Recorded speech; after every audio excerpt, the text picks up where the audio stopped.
नमो अरहन्ताणं नमो अरहन्ताणं नमो अरहन्ताणं।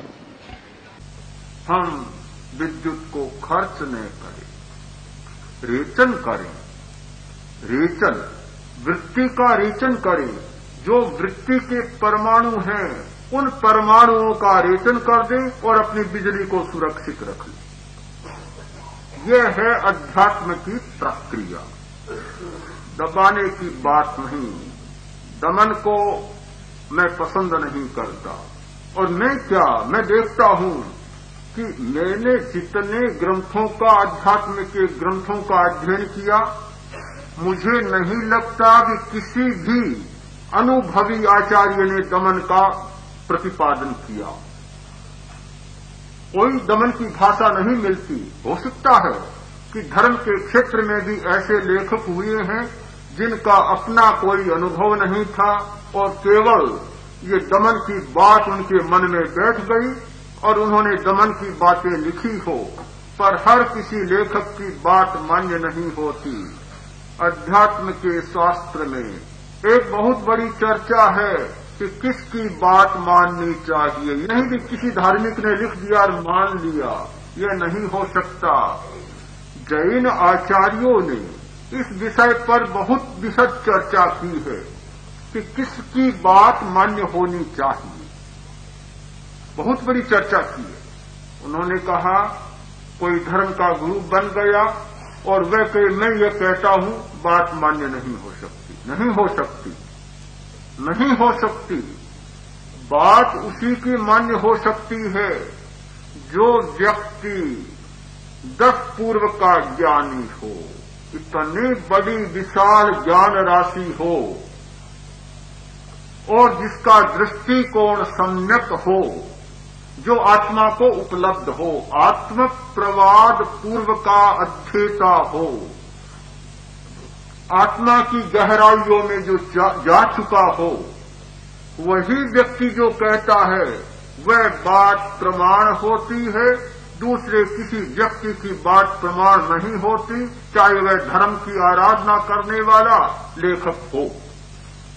मुझे लगता है कि शायद मध्यकाल में ऐसा भी हुआ है कि दमन पर बल भी दिया गया है। नहीं दिया गया, मैं ऐसा स्वीकार नहीं करता, दिया गया है, किंतु जो दिया गया वह हमारे लिए प्रमाण नहीं हो सकता। उनकी बातों को लेकर हम धर्मशास्त्र की और अध्यात्म की आलोचना नहीं कर सकते और ये नहीं कह सकते कि समूचे धर्मशास्त्र और धर्मगुरु दमन का प्रतिपादन करते हैं।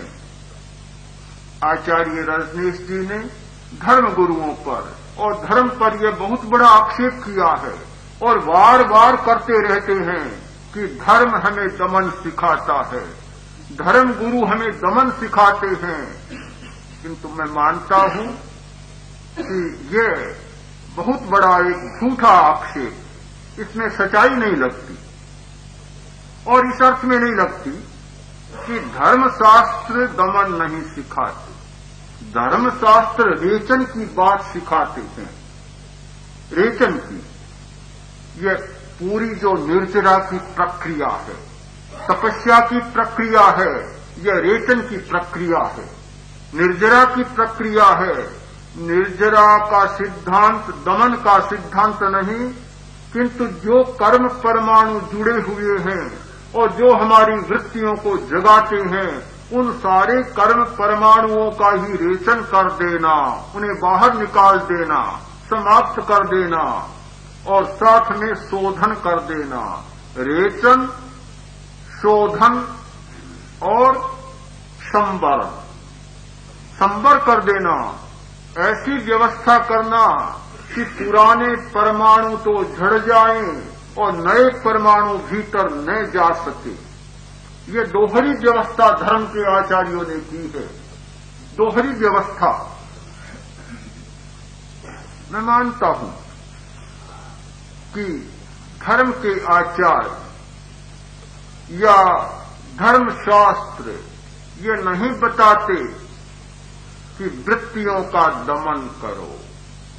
यदि वृत्तियों के दमन की बात होती तो प्रक्रिया की बात हमारे सामने नहीं होती। मनोविज्ञान ने जो रूपांतरण की बात कही, किंतु उसमें रूपांतरण सामाजिक स्तर का रूपांतरण है, किंतु अध्यात्म की प्रक्रिया उनके पास नहीं है। अध्यात्म की साधना में एक ऐसी प्रक्रिया का प्रतिपादन हुआ है कि जिसके द्वारा व्यक्ति की वृत्तियां बिल्कुल ही विलीन हो जाती हैं और एक नए चैतन्य का उदय होता है। हमारी वृत्तियां जागती हैं काम केंद्र के आसपास। क्रोध की वृत्ति, भय की वृत्ति और वासना की वृत्ति, ये सारी वृत्तियां जागती हैं काम केंद्र के आसपास। हमारे शरीर के 3 हिस्से हैं, एक ऊर्ध्वलोक, एक मध्यलोक और एक निम्नलोक अधोलोक। हमारा जो नाभि का स्थान है यह मध्यलोक है। मध्यलोक के आसपास हमारी वृत्तियां जागती है। यह काम केंद्र का स्थान है। शक्ति केंद्र, ये काम केंद्र का स्थान है। शक्ति केंद्र से तेजस केंद्र तक, नाभि तक, ये जो सारा स्थान है, यहां हमारी वृत्तियां जागती हैं।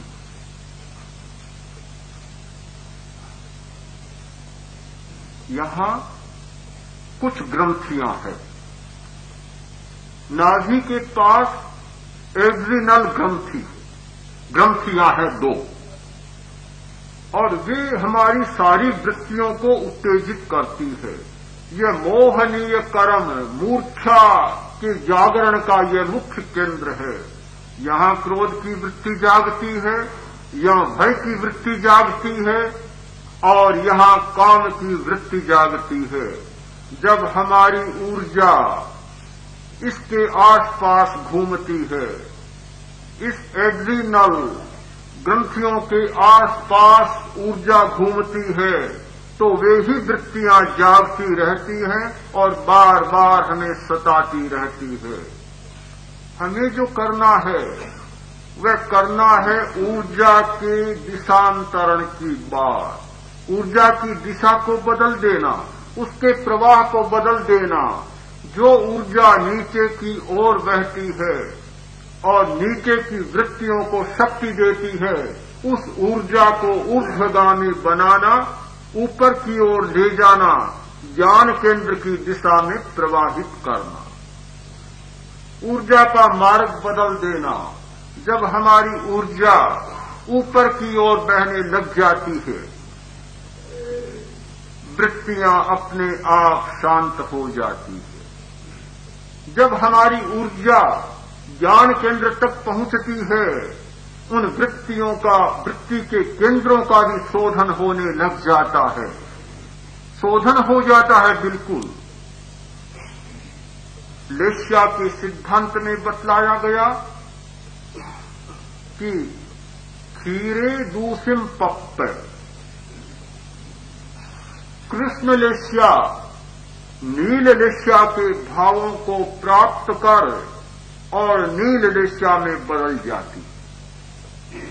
नील लेस्या कापोत लेस्या के भावों को उपलब्ध कर कापोत लेस्या में बदल जाती है, और कापोत लेस्या तेजो लेस्या में बदल जाती है, तेजो लेस्या पद्म लेस्या में, और पद्म लेस्या शुक्ल लेस्या में बदल जाती है।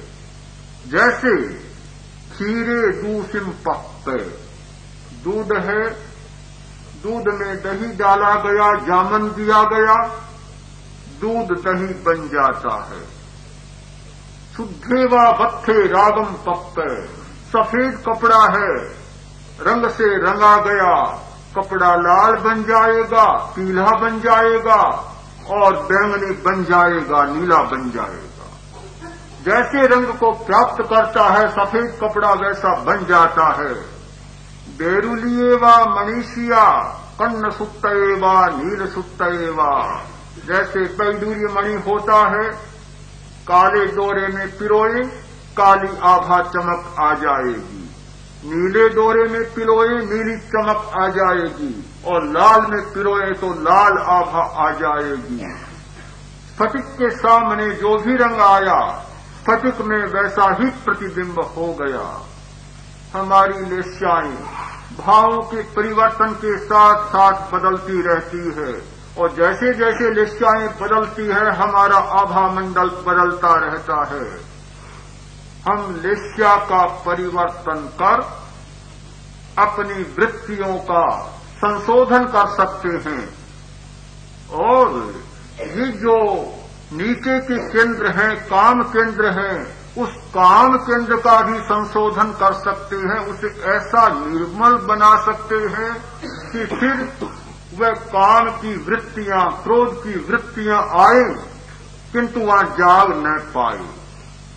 वे इतने निर्मल बन जाए कि वहां वृत्तियां उभरे ही नहीं, इतने स्फटिक जैसे शुद्ध बन जाए, स्वच्छ बन जाए, एक पूरे मैग्नेटिक फील्ड बन जाए, एक ऐसे चुंबकीय विशुद्ध क्षेत्र बन जाए कि जो उन वृत्तियों को स्थान न दे, जो वृत्तियां जागे और फिर भीतर ही लौट जाएं, अपने आप में विलीन हो जाए। यह हो सकता है ऊर्जा की ऊर्ध्व यात्रा।